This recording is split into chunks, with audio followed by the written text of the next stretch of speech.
If the trophy cases at Brighton High could talk, they would have a lot to say about the courage, commitment, and collegiality it takes to win championships. Stand together is the Bengal motto, and together the students here have achieved a feat unmatched by any other high school in Utah.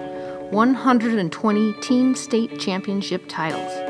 Now that's an impressive number, especially given that the school has only been around for 50 years.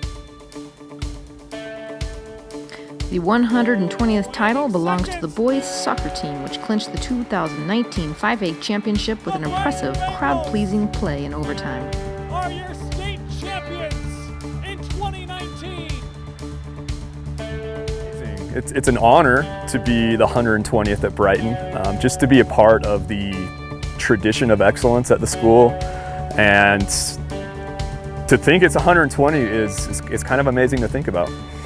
The path to 120 was paved over many years by many athletes and in many sports.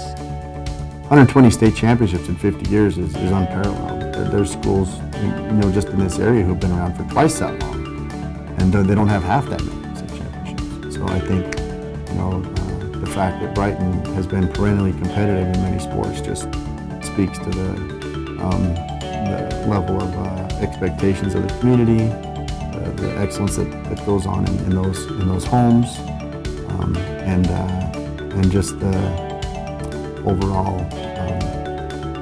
focus on achievement. It all started in the mid-'70s with the Bengal wrestling program.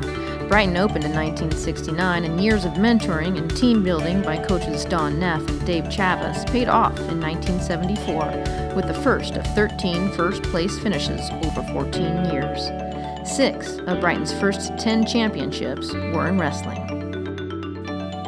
Most of the rest of the earliest trophies went to the boys and girls tennis programs, which have continued a tradition of excellence under Coach Natalie Meyer, who played for Brighton as a student. All told, these aces have earned 29 championships, including Brighton's first trophy in girls' sports in 1976. It's worth noting that fully 51 of Brighton's 120 titles have been claimed by women. Well, there's a huge expectation. The hardest one was when we won 7 years in a row. Every year was just this huge expectation that Brighton tennis has to take first place or there's something wrong. And I really had to settle them down, and when they came in, I had to prepare them for that pressure. I have a lot of kids that come in who've played tournaments and they've traveled around, and every single one of them says the same thing. There is no pressure like high school pressure when it comes to the sports and having to perform at that level.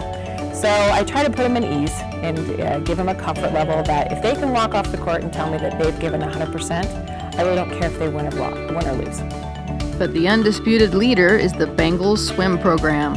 Together, the girls and boys swim teams have captured 47 titles, the most recent having been earned in 2019 by the boys. Building on the foundation laid by Russ Lauber in the 80s, Coach Todd Etherington, who swam for Brighton as a student, has cemented the Bengal dynasty. I inherited, obviously, a great program, great structure, great swimmers. The community of Cottonwood Heights has become known for the swim team, both the year-round program as well as the high school team. It's always fun to be around in February and have everybody asking how we did, how the team did, and they're asking about the swim team. Overall, 14 different Bengal programs have collected state crowns in baseball, girls and boys basketball, drill, football, boys golf, boys and girls soccer, boys and girls swimming, boys and girls tennis, volleyball, and wrestling.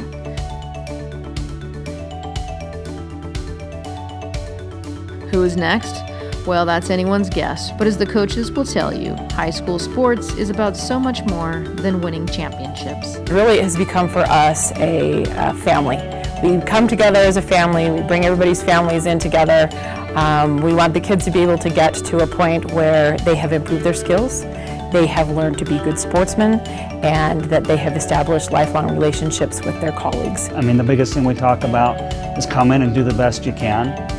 And when you found that best, find some way to make it better. Has nothing to do with swimming, but it has everything to do with swimming. People always ask how I carry so many swimmers on my team. We're up almost to 100 swimmers. I don't have room for 100 swimmers. Somehow we find a way to make it work, because I feel the athletes that I have need something to belong to. And I think students, when they want to belong to something and they have something besides themselves that they're working for, they're not just going to be better athletes, but they're going to be better people and better students on top of that.